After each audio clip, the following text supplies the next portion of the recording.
Look who's here now. Trump's nominee for ambassador to Israel, Governor Mike Huckabee. Governor, congratulations. Great news.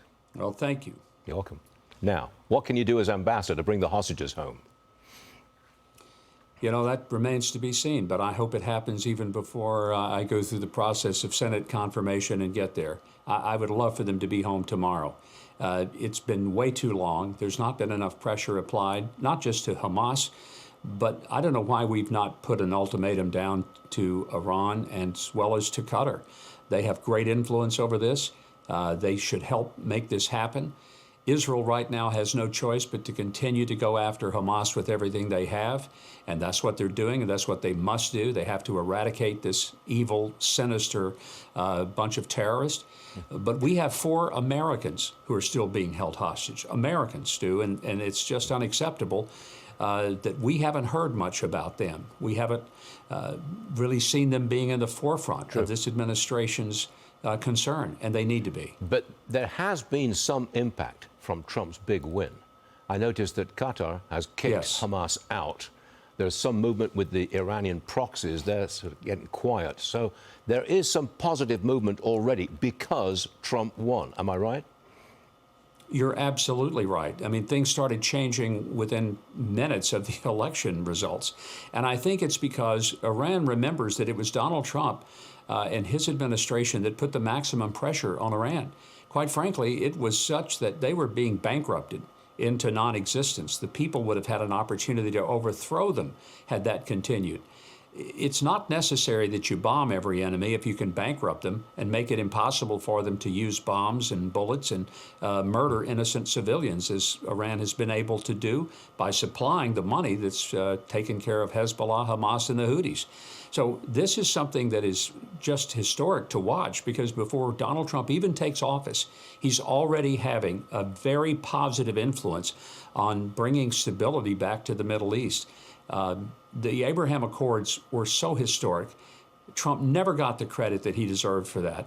But I hope that they can be expanded and that there will be a new level of stability in Israel, the rest of the Middle East, and through all those Gulf states, because they know that America doesn't want to be a bully, but America is willing to help stop the bullies who are murdering and massacring innocent civilians. You've always had a strong and warm relationship with Israel. I believe you've been there many times.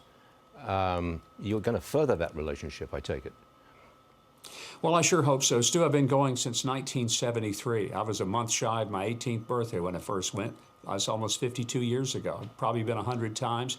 I've known the Prime Minister there for over 30 years, know many of the people, both in government and the private sector, taken tens of thousands of Americans to go see Israel and visit it. It's a remarkable country, and the people there are the most resilient, and they have to be. But they deserve a safe and secure homeland, a land that was given to them 3,500 years ago.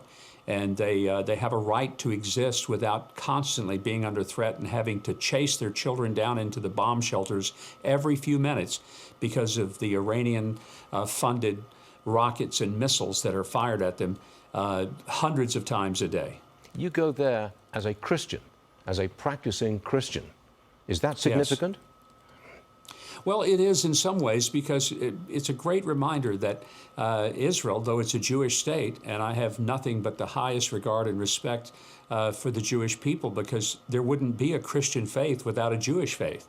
Everything that I believe and that is dear and near to my heart is built on the Jewish tradition. It is built on the Jewish scripture. So it is significant to be appointed ambassador. Of course, I got to go through the Senate process, and I hope to be confirmed. It's not that I'm there yet, but it would be significant to have an evangelical believer in that position, because there's no one more supportive of the state of Israel than evangelical Christians here in the United States. Governor, you've been a frequent guest on this program since we started many, many years ago, and we value your participation. We wish you well with the confirmation process, and we hope we can see you again at some point very, very soon. Good luck, sir. I hope so. Thank you, Stu. God bless you.